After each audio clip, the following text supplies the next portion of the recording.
Israeli Prime Minister Benjamin Netanyahu just met with U.S. President Donald Trump. It was their 5th meeting in 1 year. This is dramatic. It shows how close Trump and Netanyahu are, despite all the naysayers in the media. But I got to tell you, there was a lot of successes, a lot of things that Netanyahu walked away from, very encouraged by from that meeting. And I'm going to go through those in a moment. But first, what was the thing that stressed Israeli Prime Minister Benjamin Bibi Netanyahu out the most in his meeting with President Trump? Hi, this is Joel Rosenberg for All Israel News. We're here in Jerusalem, and I'm just processing this really fascinating set of meetings that Netanyahu and Trump had in Mar-A-Lago. Okay, that's Mar-A-Lago is in Palm Beach, Florida. It is Trump's personal home. It's the home that he considered his sort of his Southern command, the Southern White House, as it were, right? Nixon had his Western White House out in California. I've been to Mar-A-Lago. It's a fascinating place, and it's a very special thing for any world leader to get invited to the president's personal home. It's one thing to get invited to the White House to meet with the president, to meet with him in the Oval Office. But and remember, in the previous administration, not once did Joe Biden ever invite Netanyahu to the White House. It was very disrespectful and showed what trouble there was in the U.S.-Israel relationship. It's not that they never met. They did meet, Biden and Netanyahu. So this is very important. But what's the thing that stressed Bibi most? I'm going to be very direct. It's Turkey. Okay? Turkish President Recep Erdogan has called Netanyahu Hitler. Erdogan has claimed that Turkey owns Jerusalem and is going to come and storm Israel and invade and recapture Jerusalem, which was once occupied for hundreds of years by the Ottoman Empire, which the modern version of the Ottoman Empire. The Ottoman Empire fell during World War I, but Turkey was the home base. Istanbul was the home base of the Islamic Caliphate for hundreds and hundreds and hundreds of years. So the Turkish President Recep Erdogan, he thinks of himself as the Sultan of Sunni Islam, and he wants to be the defender of radical Islamism. Sort of the Sunni version of what the supreme leader of Iran, Ali Khamenei, is the supreme leader of Shia Islam. Erdogan wants to be the Sultan of Sunni Islam. Okay, so what stressed Netanyahu out about this meeting, and it's been really interesting to watch all the coverage and, more importantly, watch the press conferences and the press availabilities that Trump and Netanyahu had before they went into their working lunch and their many hours of detailed conversations on a range of topics, and then the press conference they had afterwards. I watched it all, and I got to tell you, it's not just Netanyahu that was stressed. Any Israeli who's watched this, and myself included, is stressed. We trust Trump in many ways, and like I said, I'm gonna walk through in a few moments all the good things that happened. But I have to say that Trump kept praising Turkish President Erdogan. And Erdogan, in my view, is not someone to be praised. He is a supporter of radical Islamism. He allows Hamas and other terrorists to live in Turkey or crisscross through Turkey, including ISIS leaders, Al-Qaeda leaders during the day. He has invaded Syria. He is attacking the Kurds, Syrian Kurds up in northern Syria. Turkey has the biggest army in all of NATO. It's a NATO member, but it is hostile to the United States in many ways. It's hostile to the rest of NATO in so many ways, not always, but in many ways. And I find Erdogan one of the most problematic, troublesome, serious challenges to U.S. leadership in NATO and around the world. And of course, I believe Erdogan is a direct threat to Israel. And there's so many things that Erdogan has said that show why I believe that. But let's stay with this point. Trump keeps praising him. Now, he says, oh, it was Erdogan who was responsible for getting rid of Bashar al-Assad, the demon of Damascus, the president of Syria, and replacing him with, this guy al-Julani, or now called al-Shara. The level of Erdogan's role in that, and whether that was positive or not, is really a jump ball. But Trump repeatedly said how wonderful it was. And I know the details, and I've seen the details, and it's fantastic. And we don't want Syria to collapse. We want to help Syria. Okay, that's not a wrong strategic objective. But what's happening is Trump is saying, in response to direct questions, Mr. President, would you allow Turkey to send troops into Gaza as part of this international stabilization force? Trump is saying yes. He is not ruling this out. He seems very supportive of it because he says, I trust Erdogan. Bibi Netanyahu does not want to see that happen. His government does not want to see this happen.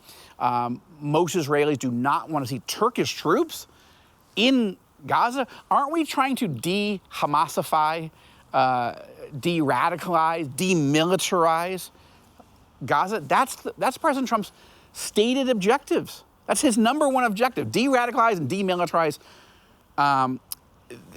Gaza. And Hamas has to disarm, and Hamas has to stand down. They have to surrender. They can stay if they surrender, or they can leave. That's Trump's plan. That's his peace plan that Netanyahu said yes to.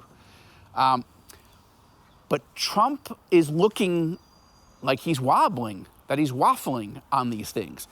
So far, there is no plan that has emerged that's public on how Trump plans to de-radicalize, demilitarize Gaza and disarm Hamas. Now, there were questions asked on Monday of Trump, would you let Israel go back to war to do this? He said, maybe. I mean, he basically said maybe, but that's not the way I want to go. Where I want to have this international stabilization force to go in there and take care of it. And I want to put pressure on Hamas so that they relinquish, that they surrender, and, ideally to leave. Well, we talked about Hamas and we talked about disarmament. And they're going to be given a very short period of time to disarm. And we'll see how that works out. Steve Witkoff and Jared Kushner will be in charge of that from our side. But if they don't disarm, as they agreed to do, they agreed to it, and then they'll be held to pay for them. And we don't want that. We're not looking for that. But they have to disarm within a fairly short period of time. Now, this creates stress for Netanyahu. But, first of all, this is one of the reasons that Netanyahu was there, okay? And Netanyahu has a lot of reasons to trust Trump. They've got a very good working relationship. They've worked together to attack the Iran nuclear facilities and destroy the Iran nuclear threat. The U.S. and Israel, Trump and Netanyahu, worked together to bomb and destroy and largely neutralize, not completely, Iran's ballistic missile threat, and asked on Monday if Trump saw Iran trying to rebuild those capacities, would he give a green light to Israel attacking again? And he said, absolutely. If that's where Iran is going, they will have all hell to pay, and it could be even worse, and a bigger attack against Iran's military threats and capacities than even before, even last June, okay? Trump definitely made it clear that he would support Netanyahu doing that. He doesn't want that. Trump said, that's not the way I want to go. I'd rather make a deal with Iran, and I'm open to making a deal. But if they go in that direction, I'll support it. And he hinted, without, I don't think he fully came out to say it, but he gave the impression that the U.S. might be part of that attack as well. So those are lots of reasons why Netanyahu can feel good about the relationship and doesn't have to worry. But that's why they have to talk. That's why they have to work this stuff through. Same thing with the issue of Hamas disarming, right? Trump was asked directly, Mr. President, are you going to move to phase 2 of this, of your plan, if Hamas hasn't yet disarmed? And here the president seemed to indicate pretty clearly that no, he wasn't going to go to phase 2, in part because he doesn't see Hamas doing their part. He was asked, and he said, I absolutely see Israel doing its part. Netanyahu's keeping his end of the bargain. He did not criticize Netanyahu. He did not criticize Israel when it comes to what's going on in Gaza. He said, this is Hamas. This is Hamas's fault. They're not keeping the deal, right? So then the question becomes, well, how are you going to get Hamas to keep the deal? And that's what the discussions are about, right? That's one of the big reasons. 2 big reasons that they met. One was, how do we deal with Iran as they try to rearm and build a ballistic missile capacity to overwhelm Israel's multi-layered missile defense system? And how could Iran pose an existential threat? How does the United States and Israel respond and deal with that before it gets out of hand? That's one big issue. The other big issue is Gaza. Now, I want to come back to this issue with Erdogan, and this is really important to me. So I am deeply opposed to Erdogan, and I lay out in my book, Enemies and Allies, why. Who is this guy? He is a problem, right? He is not a friend of the United States, and he's not a friend of Israel, for sure. But what is Trump doing? Is Trump forgetting all of his commitment to U.S. national security interest in the region, or his alliance with Israel, or his personal friendship with Netanyahu by being so supportive of Erdogan? No, that's not what Trump is doing. What Trump is trying to do is show such warmth towards Erdogan, to say, Erdogan, behind the scenes, I believe, and I hear this from my sources, Trump is telling Erdogan, you have got to find a way to force Hamas to lay down their arms. Publicly, Mr. Erdogan, I will be very supportive and very friendly to you, but you have got to make progress. You have got to get something done. You and Qatar, though Trump seems to be focusing more right now actually on Turkey, okay? So what is Trump doing? Trump is using Erdogan and Turkey, which is an American ally and is a NATO ally, and he's trying to get Erdogan to be helpful in a way that few other American allies can. Turkey does have tremendous leverage if they use it. Now, what Erdogan is doing is trying to use the leverage to get something for himself. He wants Turkish troops in Gaza. He wants to be part of the rebuilding of Gaza, not financially, I don't think, because that's part of reclaiming and rebuilding and expanding the once, great Ottoman Empire. But can you imagine how dangerous it would be for Israel to be faced off against Turkish troops? Now, that has prophetic implications that we can deal with in another video, because in Ezekiel 38 and 39, what becomes the war of Gog and Magog, Turkey, which is known in ancient times as Gomer, is part of the Russian-Iranian alliance against Israel. If Trump actually does allow Turkish troops into Gaza, that would not only be bad in the near term, but it could have prophetic implications too. We're not there yet. But that's what Erdogan doesn't want to just give Trump what he wants. He wants to get something out of Trump also. And these are the big issues. This is why this wasn't just a phone call, a Zoom, a secure Zoom call or a Teams call, right? Trump and Netanyahu have accomplished so much in 25. They have so many victories together. Now the question is, how do they work together to achieve the next set of victories and lay the groundwork not only for a quiet and calm and de-radicalized, demilitarized Gaza, but how do we get to a peace treaty with the Saudis, right? Getting the Saudis to join the Abraham Accords? How do we get to a peace treaty between Israel and Lebanon? How do we get to a peace treaty potentially with Israel and Syria? That would have seemed crazy a year ago, but here we are, that there's discussions going on behind the scenes. So there's a lot of things going on. I'm not certain that Trump is doing the wrong thing. It makes me nervous, but how warm he's being towards Erdogan, but I think I see why he's doing it. And what's happening is Erdogan's not in the room, right?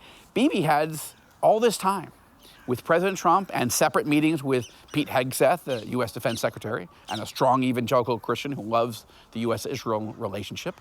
Netanyahu and his team are having great conversations with U.S. Secretary of State Marco Rubio, a strong evangelical Christian who believes deeply in the U.S.-Israel relationship, not just theologically, but, geopolitically, and all of Trump's other senior advisors. All these people that, if you're paying attention to the media, there's so many reports, Trump's entire staff can't stand Bibi. They don't want to work with Bibi. They can't work with Bibi. He's so frustrating. He's so difficult to work with. Trump is frustrated. Trump is furious. I'm not saying there aren't challenges. There are challenges. Of course there's challenges. These are big issues, and people aren't going to always agree. But what we watched on Monday was a bear hug by Trump to Netanyahu and the state of Israel.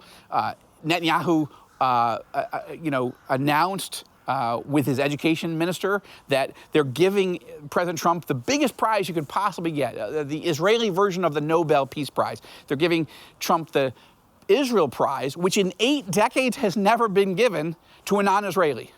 This is the deep appreciation that Netanyahu and his team and the country have towards Trump. Trump is reciprocating. There's a possibility that Trump will even come back to Israel. He was just here, right, in October, and now he could come back again, possibly around Independence Day, which would be late April, early May, to receive that prize.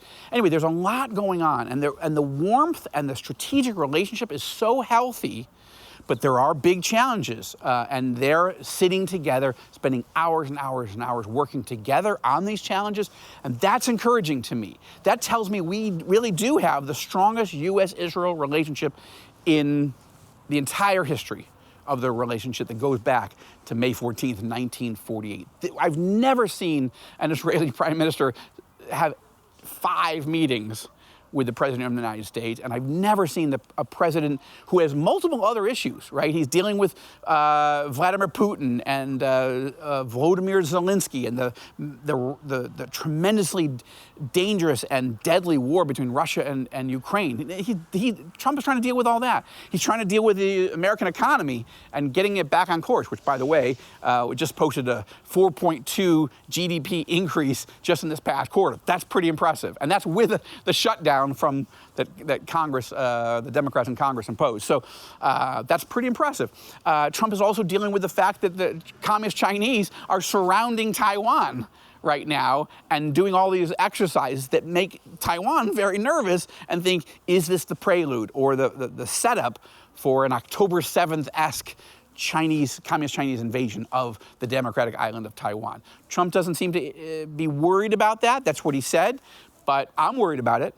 And we need to be praying for Taiwan. And that's why my most recent political thriller, The Beijing Betrayal, deals with this whole conflict.